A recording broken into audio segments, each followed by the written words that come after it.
So we're going to jump in and we're going to get started on this great topic because there's a lot to talk about, as you might well know and understand. I'm joined again by Andrew Morton, who is a faculty member at Worldview Academy. So if you've been to any camps anywhere in the country over the last 4 years, you've probably had a chance to see Andrew and hear his teaching and engage with him. And so he's been uh, uh, strongly connected with Worldview Academy for more than just those 4 years. He was a staffer for many years during his college days, and before that was a camper as well, so a student at Worldview Academy. So he's been in every possible position that I can think of to see Worldview Academy from the different perspectives. So brings a lot of wisdom.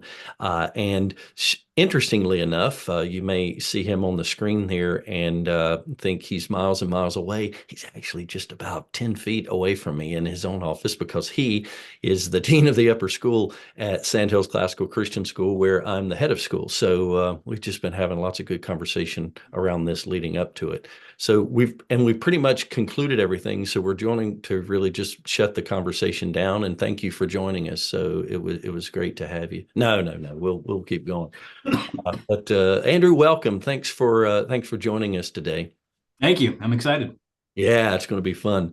Well, as we said in the announcement for this month's conversation, obviously tomorrow is Valentine's Day, and it's a pretty pervasive, recognized event, at least in the Western world. I think it would be fair to say that the whole world, or the whole Western world, is gearing up to recognize this day in various countries, and as a celebration of love.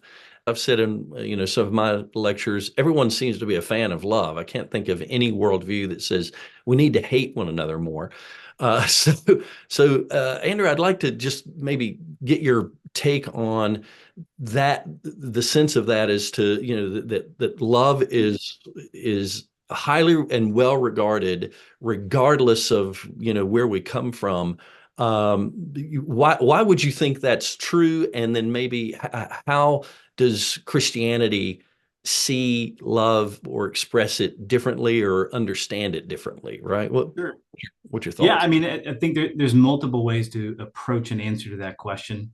I guess philosophically, you would say it's nature, right? I'm thinking Romans 1. I'm thinking of that we have been made in God's image, and so by nature there are certain ingrained traits that we do have, right? There is a reality is objective, and we are beings who bump around in reality, and so there's a commonality. And if you're interested in seeing a lot of those commonalities, at the end of The Abolition of Man, Lewis actually lists all of these common virtues and beliefs common to all cultures of all time. Love is certainly one of those. Cultures certainly disagree about who we should love, Hmm. right? And Right. what love actually means.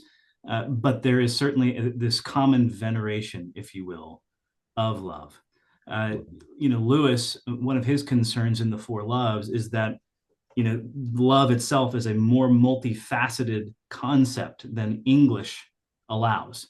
We really have the one word, right? We say, I love a good poached egg.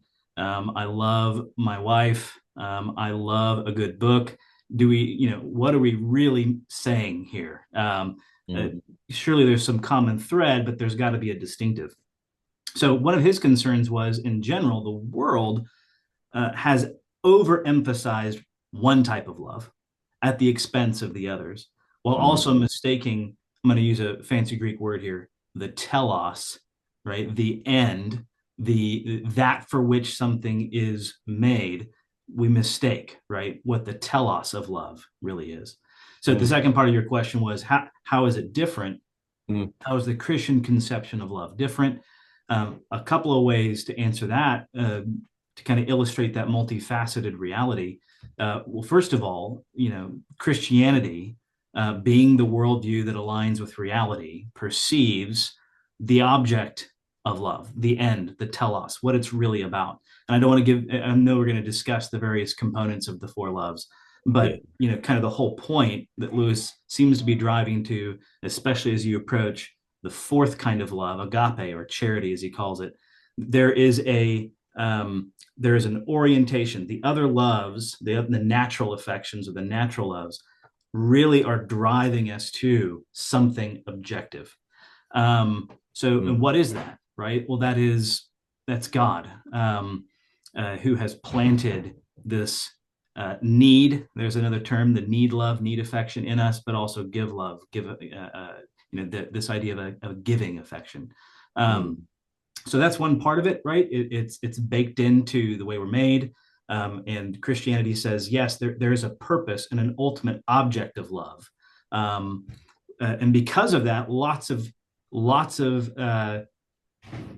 implications, right, come from that. For instance, just because I have affection for something, that doesn't mean that really is love, nor Mm. does it mean that it's good.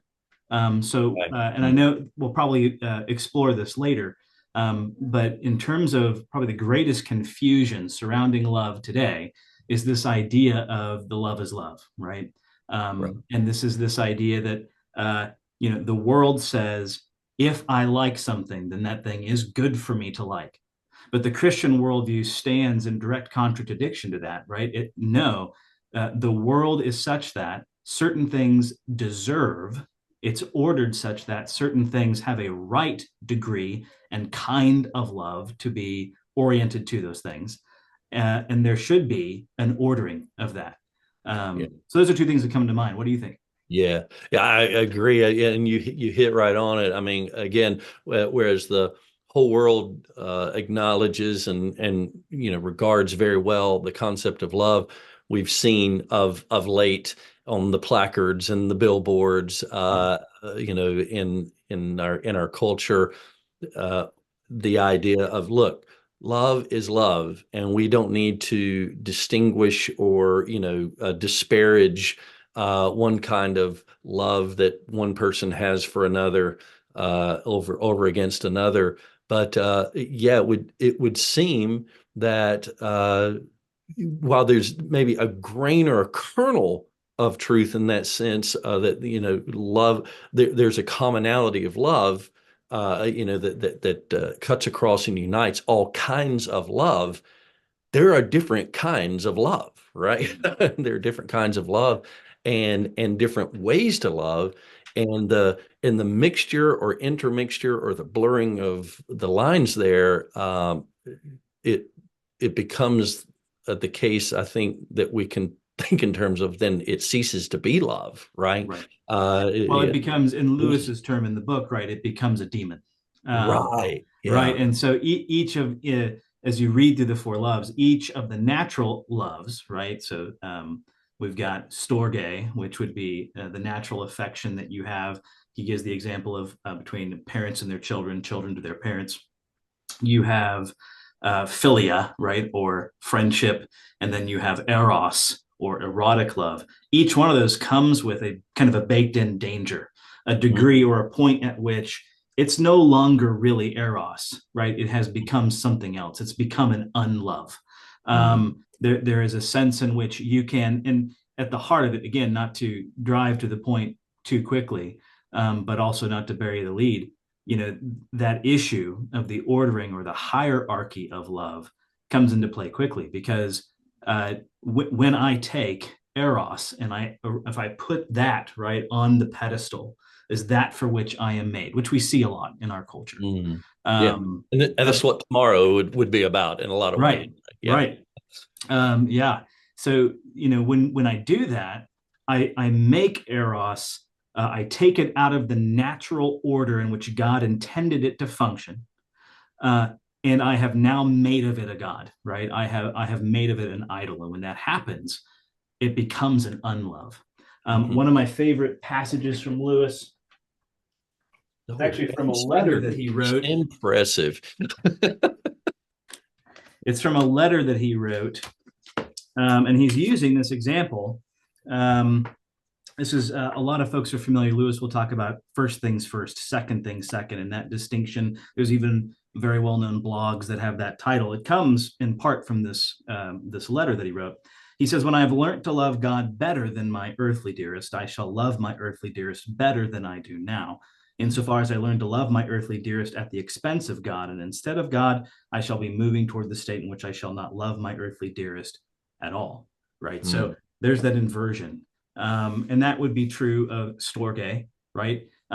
He uses the example of the parent who, for whom their child becomes their life, their mm, purpose for being, and that because there's a need love baked into Storge, um, it's easy for the parent to become such that when the child no longer has the need, if they have made that the purpose of their life, now their life is shattered and broken. And right. so again, that turn, it becomes a demon in his words, as Yeah. opposed to a true love. Yeah, that's one of two common, I guess, phrases that he weaves through the book as he talks about the four loves. One being when love becomes a god, it becomes a demon.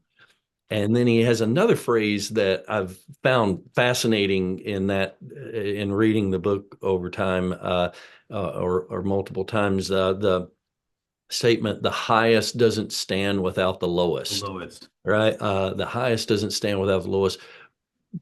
Maybe help us make some sense of that, right? What is he getting at in that sense? Right.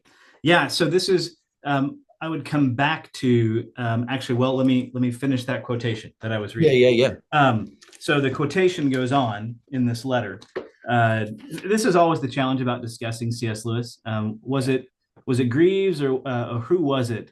Might have been Walters who said, everything C.S. Lewis ever thought about anything was present in everything that he wrote. Everything you Right. said about So anything, it's right? Yeah, all interconnected. So if yeah. I yeah, so if I that you might think, right, that the point of Lewis's book would be, well, Storge, Eros, and Philia are not important. All that really matters is agape. It's charity, right? You would imagine that the thesis would be something like, we really just need to, diminish the importance of friendship and affection between family, or erotic love, to make way for what, for charity or agape, or love for God, God's love for man. But Mm, that's actually not the case. So if I continue that quotation, when I've learned to love God better than my earthly dearest, I will then be suppressing my love for my earthly dearest. I shall be moving toward the state in which I shall not love my earthly dearest at all. But when first things are put first, second things are not suppressed, but increased. So mm, an mm, analogy might be something like this: charity, right? As we advance in the Christian life, as we're sanctified, and as our natural loves, the storge, the eros, and the philia, become more sanctified, they will resemble charity. They will begin to resemble agape more and more and more. But far from that suppressing philia and eros and storge, kind of like charity is the tide in the bay, right? And storge, eros, and philia are the ships. And as you increase in your capacity to enjoy and love God in a true agape and charitable way, that doesn't suppress those loves that are further down in the pecking order. They increase. It actually brings them up. yeah. And so you get this sense, this paradoxical sense that really, you know, uh, the delimiting factor on my ability to be a really good friend is actually how much I love God. The Hmm. delimiting factor on my ability to be a good spouse is really my love for God, and the delimiting factor on my right. So you get the idea. Our love for God is not a competitive love in that sense. Right. The more I love Him, the more I find the capacity to love my friends. Yeah. So several different ways of kind of getting at the same thing. I think that's what you were. Yeah, yeah, absolutely. Yeah, I think there's a lot there, and I would say parents have a way of maybe experiencing that The age-old question is you have your first child, and they acquire language and they start asking about, do you love me? And you get to say I do, and so forth. And then as you have more children, the question of, well, how much do you love me in comparison? Do you love me more? Right? Mm. Or those questions.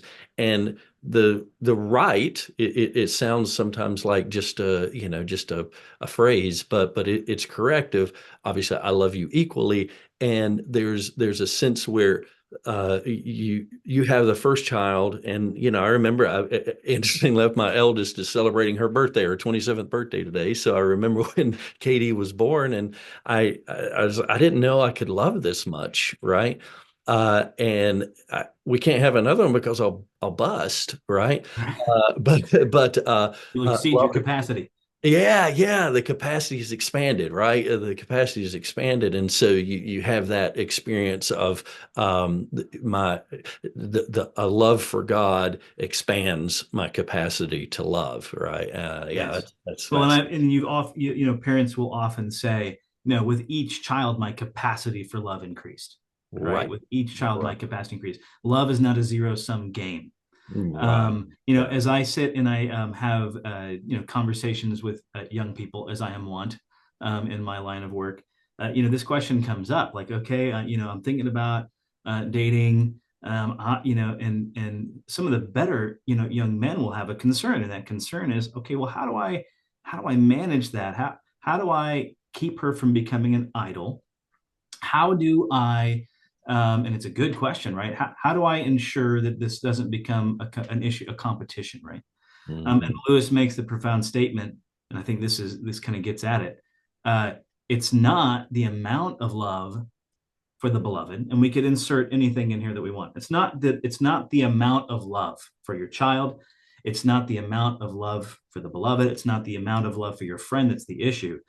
It's uh, uh, you know, it's how much do you love God, right? Mhm. So he points out in another quotation that I don't know the reference. It actually might be in his chapter on charity, but essentially the issue isn't the largeness of my love for the friend; it's the smallness of my love for God, right? You Mhm. can't.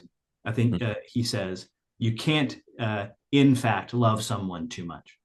Right, What you can do is love them too much in comparison to and at the detriment of your love for God. right. So, that young man who comes to me and says, "What do I do?" My answer is not, well, make sure you put some caps, right, on your love for the person. No, it's make sure you're pursuing after Christ and that your love for him is coming first.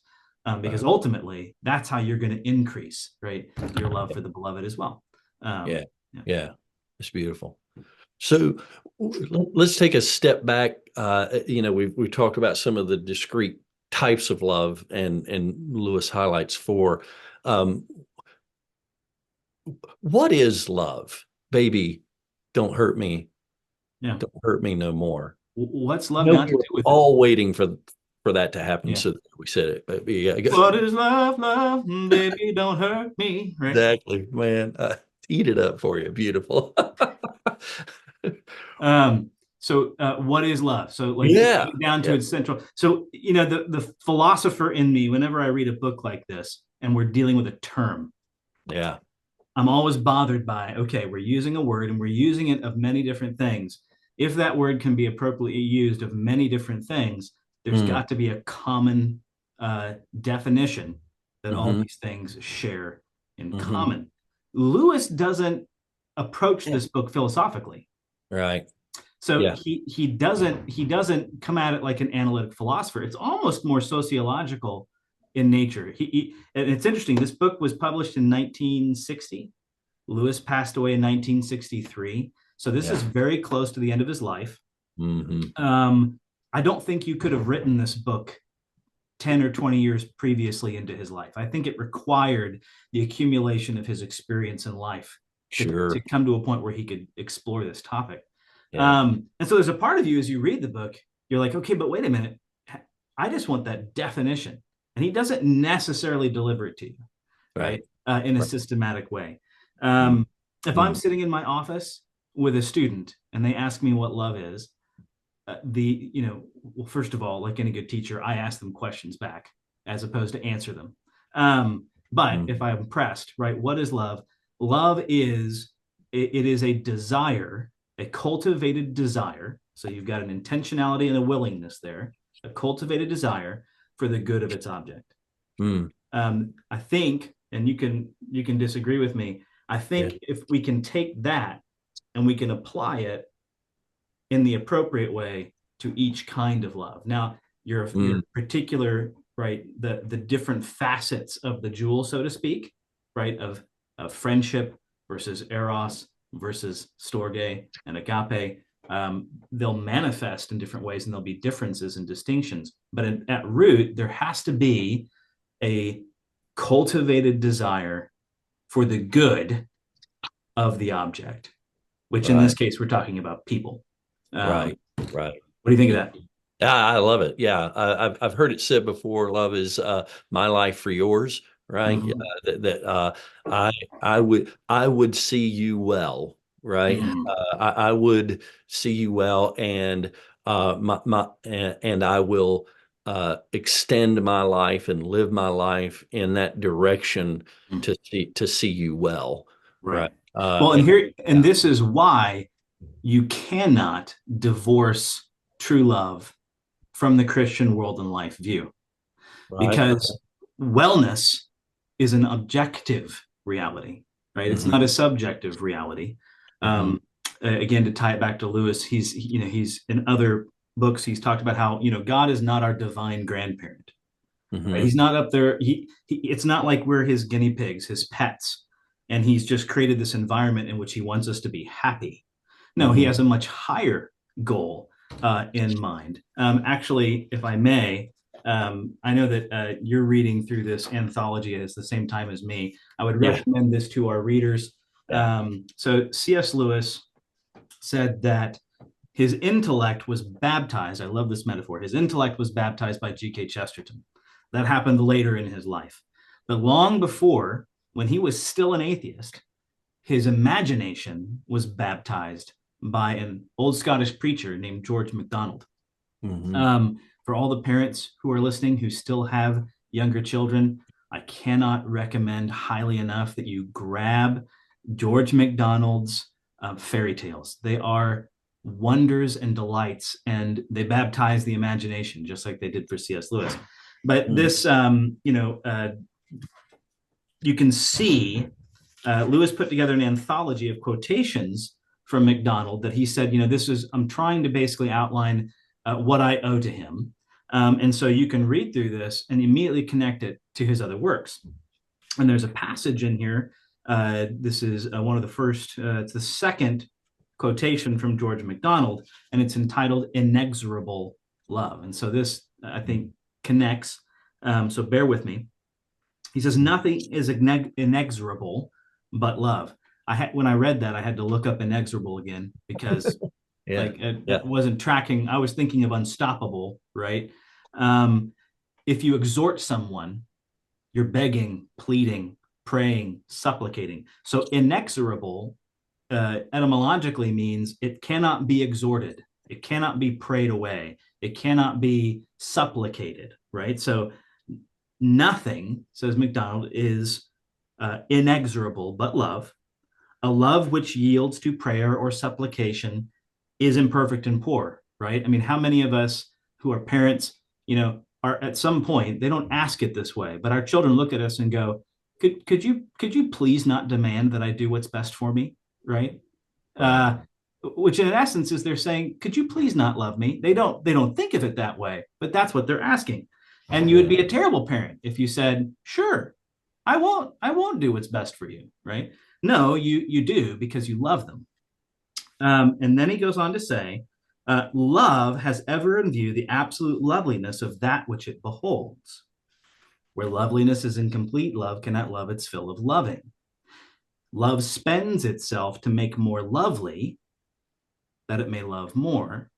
It strives for perfection, even that itself may be perfected. Therefore, all that's not beautiful in the beloved, all that comes between and is not of love's kind, must be destroyed, and our God is a consuming fire.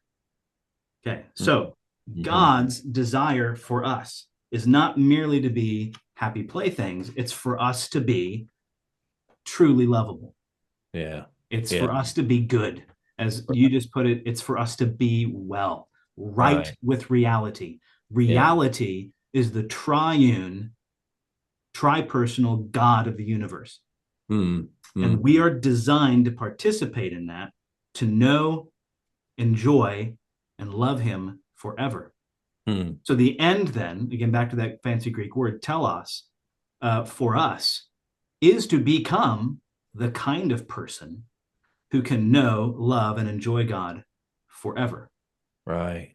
That means something's got to burn away, Mm-hmm. right? So this is why I said you can't divorce true love from the Christian world and life view, because if love is wishing something well and good, well, then you have to ask the question, well, what is well and what is good? Yeah. Which means Yeah. we're really asking, what is a human being for?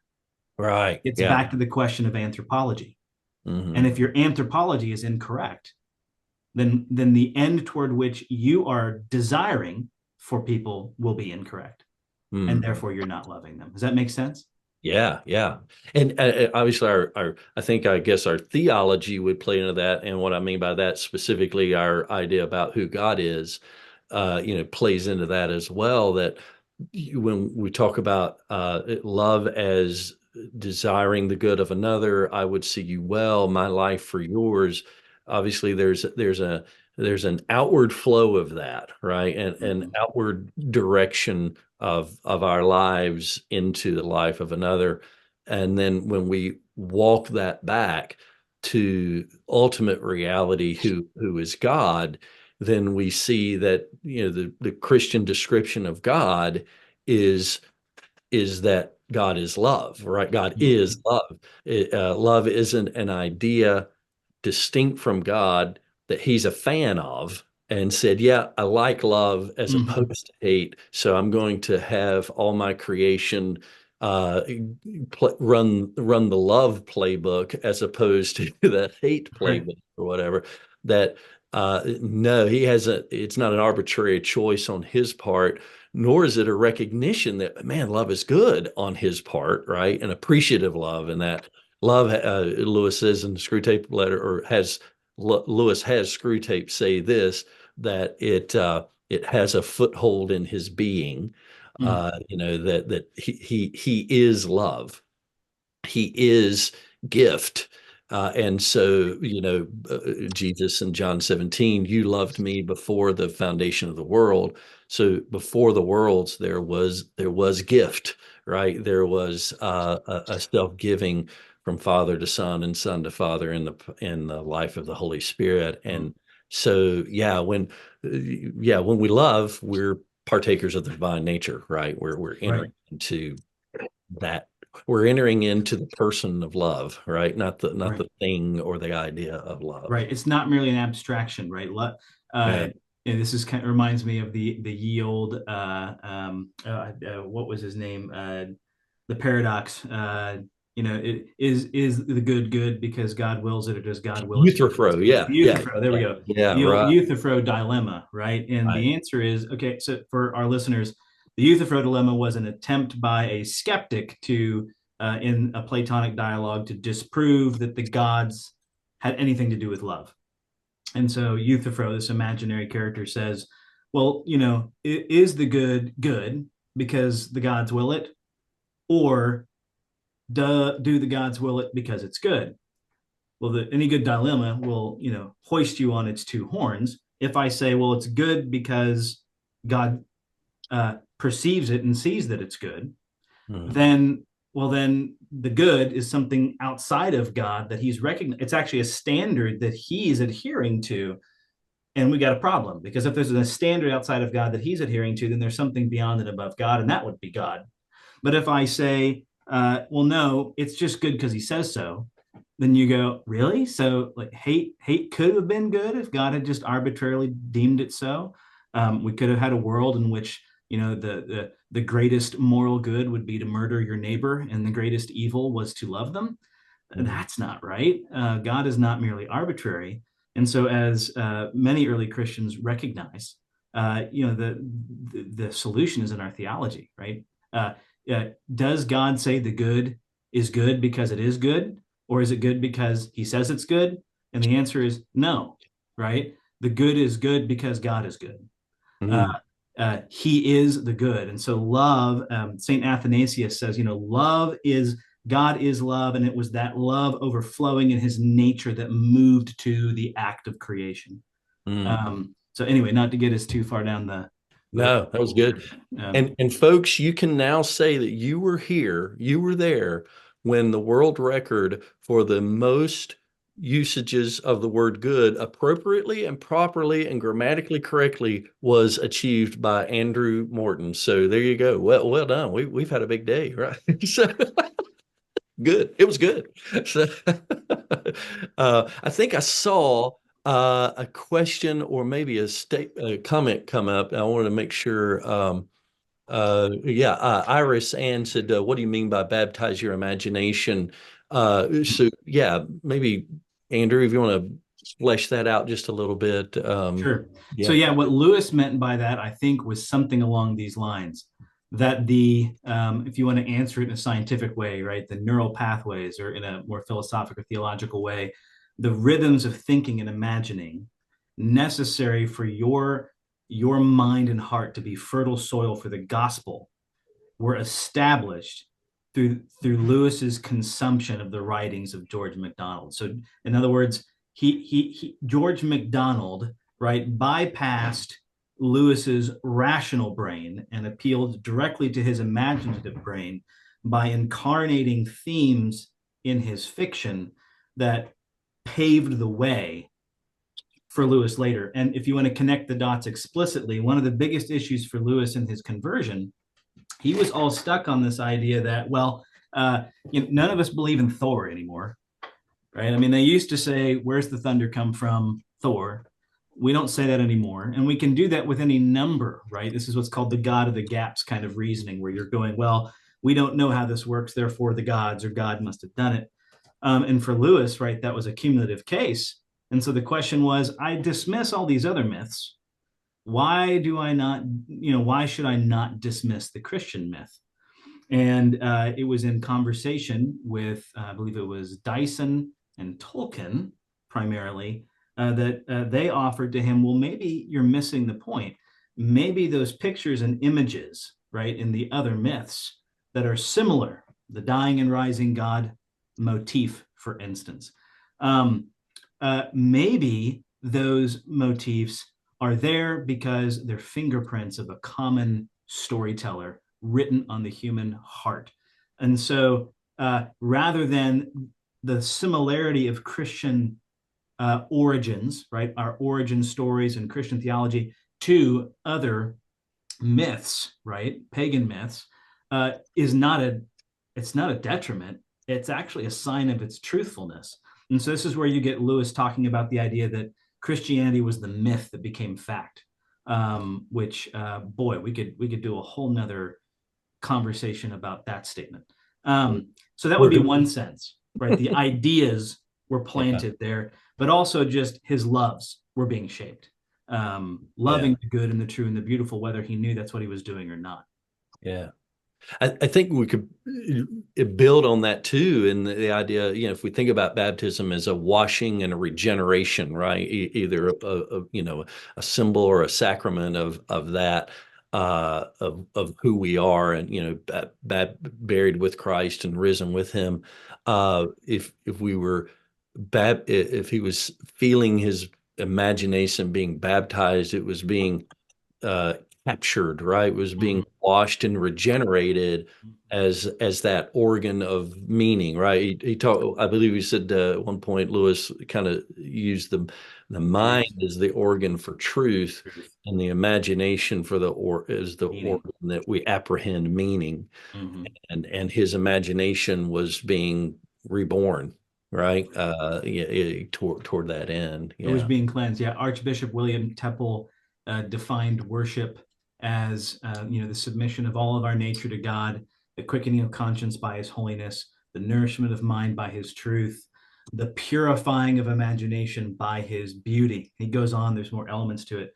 But Yeah. yeah, in essence, Lewis's mind was being washed, cleansed, and purified without his knowledge, which, by the way, for our parents, this is why the stories that your children feed on when they're young are so, so important. Yeah. Um, Mm. we are the curators of our children's imagination. And so being intentional with that library of loves, we are training them to be attracted, right? Beauty is that which attracts us to truth. We're training and conditioning them to be attracted to truth or untruth through those stories that they consume. It's Mm. laying that foundation at a very early age. So highly Yeah. encourage that intentionality with your children, reading to Mm. them and ensuring that when they are engaging their imaginations, it's beautiful and good and true. Yeah. Mm. Well, and you use two words there I think are important for us to kind of think through the idea of obviously beauty and the attractiveness that comes from that, right? I mean, we see something, here's something we encounter, right? Whether it be through whatever sense it is, we encounter something beautiful. We are attracted. We are drawn to it. We want to. Lewis uses the term. We want to enter into it, right? We want to We want to be. become one with the beauty that we see. Yeah, we're drawn to it, and that's a love of sorts, of course, as well that he talks about, and he makes a distinction between the gift love and the need love, but he kind of frames it in the idea of gift love, maybe, and then appreciative love, right? That we say, I love coffee. I love her, she's beautiful. I love her. I love cheerwine, right? A great soft drink of North Carolina, but these things. So how does that fit in? I mean, when we, if love is, I would see you well and a cultivated desire for the good of another, at first blush, it seems like that appreciative love may not be love, right? Because there seems to be a selfishness maybe oriented in it. But how do you help us make sense of that, right? Yeah, where does Sure. that fit So in? right. So therein lies, right. Here's how I would answer that, right? Lewis makes certain distinctions in the book. One of the very first distinctions he makes in the introduction, he says, I fully expected to write this book. And basically what I was going to say is he refers to what he calls need loves and Mhm. gift loves. Need loves would be, the child, your little boy skins his knee and turns around and runs right to mommy and buries himself in her arms, right? There's need love. Gift love, he uses the analogy that it's like a man who labors to establish, say, savings and the well-being of future generations he'll never even see. Okay, so you have Right. need love and gift love, and he says, I was fully expecting to write this book and basically go, yeah, need love is not really love and it's not good, and I'm going to disparage it, and gift love is really where it's at. The problem he ran into was, and I think it's the creator creation distinction. He doesn't put it in those terms, but that's a rubric that helps me. Mm. The problem he runs into is we all agree that, by we all, I mean Christians, we all agree that, in one sense, the highest good of a human being is to acknowledge and act on their need for their creator. That's a need that never goes away. And that Mhm. seems to be inherently selfish. And yet, in other passages, right, the weight of glory comes to mind, where he Mhm. discusses, is the Christian life a mercenary affair? He says no, because nothing is more natural and good than desiring to please those whom we are designed and rightly should please. I think there's a corollary there. As Mhm. created beings, our love is similar but not the same as God's love. God Mhm. doesn't possess need love, right? He Mhm. has no needs. He has no wants in that sense. There is nothing lacking in him that needs to be satisfied. But we Mhm. as creatures do. And what we ultimately need is him. And so that need love drives us to him. We could Hmm. go into more detail about how he distinguishes that. But I think back to your question, Hmm. I would answer that. I guess, ironically, the last time you and I did this, we talked about transposition. Hmm. Um, I think it goes back to that. Those Hmm. those affections have been planted into the created order, so that us as a created being would have signposts uh, pointing us to our need and its ultimate satisfaction in God. So Right. I love root beer. But as I grow as a human being, my love for root beer diminishes and I start to love some other things, some acquired tastes, right? Maybe some of us can identify with this idea. Maybe the first time you tasted coffee, your thought was, who drinks this dirty, burnt root water? This is gross. But then, 10 years later, you're like, man, a good cortada just, I mean, Yeah. that just makes my day. And you can tell where it came from. Oh, this is Guatemalan, right? What has happened? you Yeah. you have cultivated a taste for something. Hmm. Um, it's been said, right? Acquired tastes are the most satisfying tastes. I think Right. that's part of it. Why Yeah. do these affections exist? How are we using that word properly? I think it's signposting, right? Yeah. It's exposing a need in us that there is a satisfaction for, which ultimately is leading us to cultivate our loves and tastes for, we might say, higher ordered goods, which are Yeah. ultimately designed to lead us to cultivate a taste for the good. Right. I probably just made that way too complicated, but No, that's no, I think it's beautiful, and again, yeah, it kind of it highlights that that idea of our appreciative love is a not illegitimate, but um, it's a it's a dependent, contingent kind of love that reflects the love of God, right? Which is purely gift, right? And not need. But then we behold something that's beautiful and it draws us in. We want to experience it more, and there's a sense in which we're giving ourselves to it. Sometimes rightly, sometimes wrongly, right? But to I love cheerwine, right?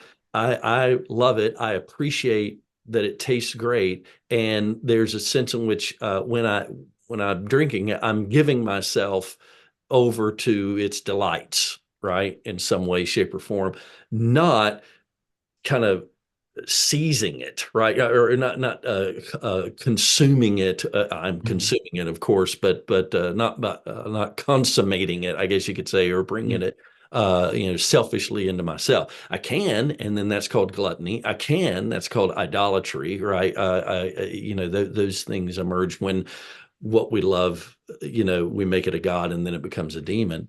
But yeah, it's that creaturely relationship with gift love that we see and perceive as beautiful, and it pulls us in such that as Lewis said, we want to enter, right? We want to give ourselves over to that, and then we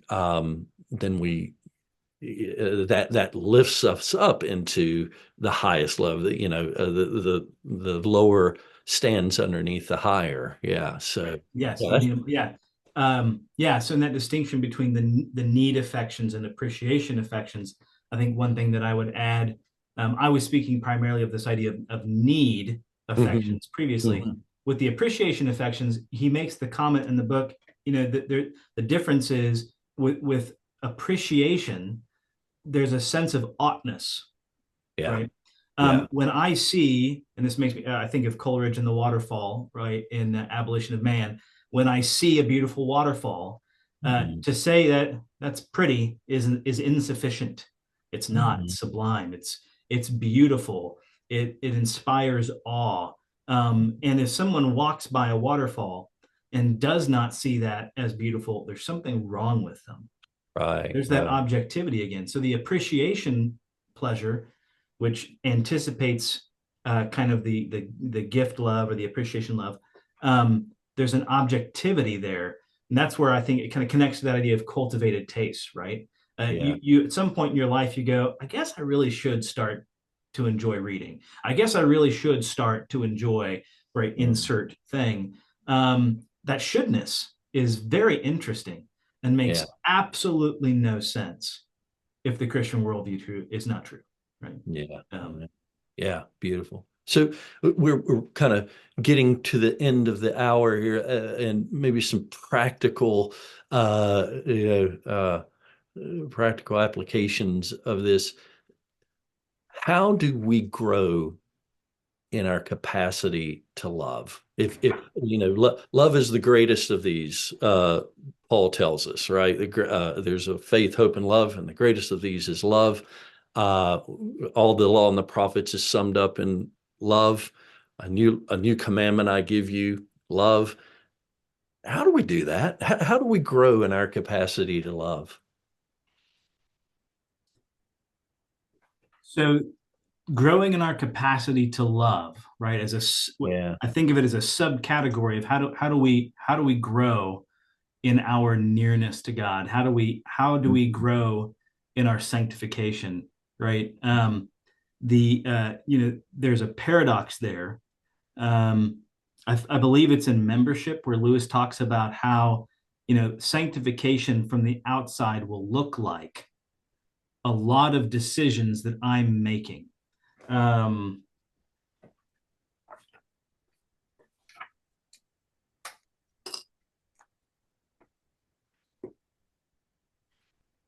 yeah. Um, the process of doing it will appear to me and not falsely to be the daily or repeated exercise of my own will in announcing, he's referring to a particular virtue, renouncing the attitude every single day, right? So it's going to look like I'm participating, right? That there's this act of the will that's essential, and that's true. There's a paradox there, but we also know, right? I'm thinking Philippians 1:6. He who began a good work in me is going to continue that work. So God is working in us. There's a paradox here of the Christian life is an act of constant dependency, but there's the paradox. It's an act of constant dependency. Mm. All that to say, I think if you want to grow in your capacity to love, uh, prayer is essential. How does that Mhm. connect? Because prayer is an act of your will that is an act of dependency. Mhm. So it threads the needle of that paradox. Yeah. Prayer is so essential to growing in any virtue, including love. So that would be the first part. If you want to improve, insert whatever it is, your prayer life is going to be it's going to be essential. It's going to be the line marker, right? It's going to be the high tide mark. Um, Secondly, I think Lewis would encourage us, as he does in Mere Christianity, don't worry so much about whether or not you truly do love your neighbor. Act like it. Right. Yeah. So Mhm. there's another author who's referred to how our emotions, right? If we think love as being primarily affective, and the will, right, as being kind of distinct, obviously the Christian worldview brings those things together. Mhm. Um, but the metaphor is, your emotions follow after your will, Right. like your shadow will follow you when you will yourself into the light, right? So there's a sense of, as Lewis said, don't worry about whether you love them, act like it, Yeah. um, Yeah. will it, and pray. So I guess those two things: will it, act like it, fake it till you make it, right? Yeah. Right. As Yeah. my students like to say, yeah, there's a profound truth there. Yeah. Yeah. In the act of acting out love, you find that love is being cultivated more in your soul. Right. And then pray, pray, pray, pray. And I think there's a real law and gospel kind of, you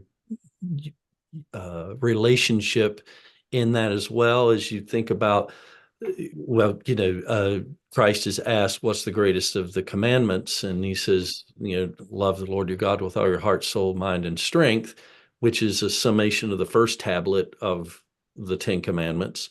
And the second is like it, meaning it's the really the same thing, which is to love your neighbors yourself, which is a summation of the second tablet of the Ten Commandments. And of course, the Ten Commandments are a summation of the over 600 laws, such that when we think about the law of God, the description of do this, don't do this, do this, don't do that, those commands of actions are uh, always oriented in a description to mankind of here's what love looks like in this situation, right? Mhm.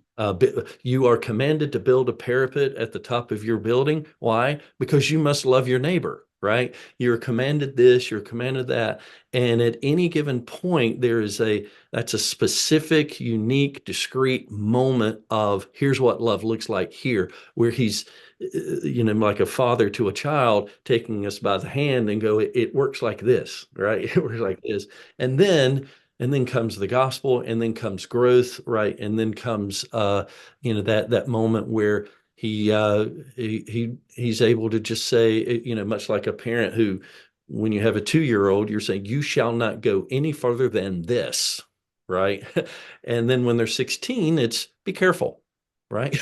And they were the same thing. It was oak. It was acorn and oak, right, at the same point in that relationship. But then comes the Spirit, then comes grace, then comes the work of God that makes it part and parcel of us. So we grow in that. So you act like it, and then If you everything want to know how to follows. act like it, Yeah. know God's word. Yeah. In the God's Yeah. word. Yeah. Yeah. That's beautiful. It's beautiful.